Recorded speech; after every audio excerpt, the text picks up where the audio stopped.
Thank you, Mr. Vice Chair and Committee, Mark Johnson, House District 52.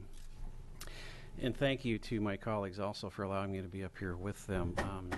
This bill is really about such a key component in the history of the Hood River Valley and the Hood River community.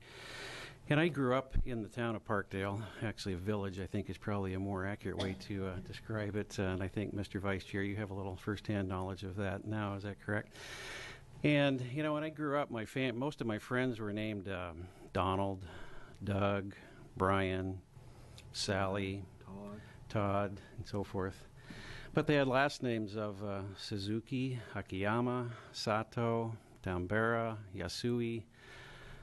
They were Japanese-American kids, but to me they were just American kids. We didn't have that delineation at all. It was a normal experience for me, and I was enriched by it. But my point is that time that I was going to school with these kids back in the mid to late 60s was just only about 20 years removed from when their parents were literally incarcerated illegally by their government.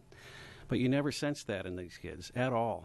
They were as American as any of us were, and they moved on, and they moved on dramatically from that. And all that to say, I think Min Yasui and his life and the testimony that he had and that you're going to hear about from these folks coming behind us, I think to a large extent is responsible for that sort of attitude. Not bitterness, not judgmental.